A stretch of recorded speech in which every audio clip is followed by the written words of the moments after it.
ZDTech. 3 minutes pour tout comprendre.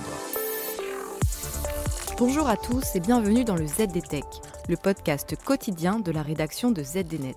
Je m'appelle Clarisse Trey et aujourd'hui, je vais vous expliquer pourquoi les NFT deviennent la nouvelle vitrine numérique des marques physiques. Il n'y a rien de plus immatériel et insaisissable qu'une image de marque, en théorie. Rien, sauf un NFT bien sûr. Cet actif numérique, aussi appelé jeton non fongible en version longue, donne accès à la représentation numérique d'un objet physique. À ce titre, il devient un levier à part entière de la stratégie de communication des marques. À travers cette technologie basée sur la blockchain, les enseignes puisent de nouvelles sources d'inspiration issues des univers connectés et font grandir leur popularité auprès des consommateurs. Gap est le dernier retailer à date à s'être aventuré dans les NFT. Les fans de la marque peuvent désormais posséder virtuellement le modèle qui a fait la réputation de Gap dans le prêt-à-porter, ses sweats à capuche. Ces NFT sont vendus entre 8 et 400 $, selon leur rareté. Cela signifie qu'un hoodie virtuel peut coûter jusqu'à 10 fois plus cher que le hoodie que vous avez sur le dos. Cela vous semble fou ? La spéculation des NFT est telle que ces objets numériques sont en train de devenir une véritable poule aux œufs d'or pour beaucoup de marques. Avec une stratégie bien ficelée, les NFT ouvrent la voie à une source de revenus additionnelle non négligeable.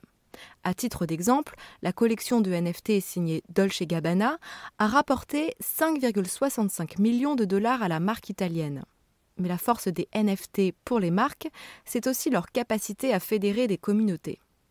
On peut imaginer demain une communauté virtuelle basée sur les NFT, à l'image de ce qui se fait avec les clubs clients dans les enseignes. Quand on parle d'exclusivité et de rareté, on pense évidemment au secteur du luxe, qui connaît aussi une petite révolution avec les NFT.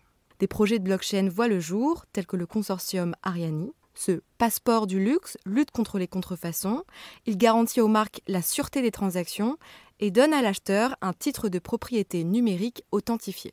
La mode des NFT ne s'arrête pas aux portes des retailers, mais touche aujourd'hui de nombreux domaines, dont le gaming et le marché de l'art.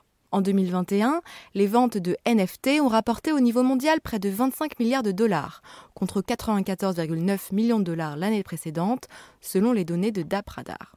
Les NFT n'ont donc pas fini de faire parler d'eux. Mais cette montée en puissance fait aussi émerger un paradoxe, l'impact des mondes virtuels dans notre quotidien physique. Chez Gap, ce paradoxe pointe déjà le bout de son nez. Alors que les clients achètent des sweats à capuche virtuels en ligne, les magasins physiques de l'enseigne américaine de prêt-à-porter sont menacés de disparaître en Europe.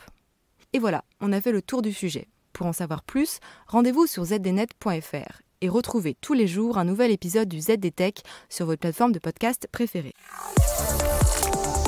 ZDTech. 3 minutes pour tout comprendre.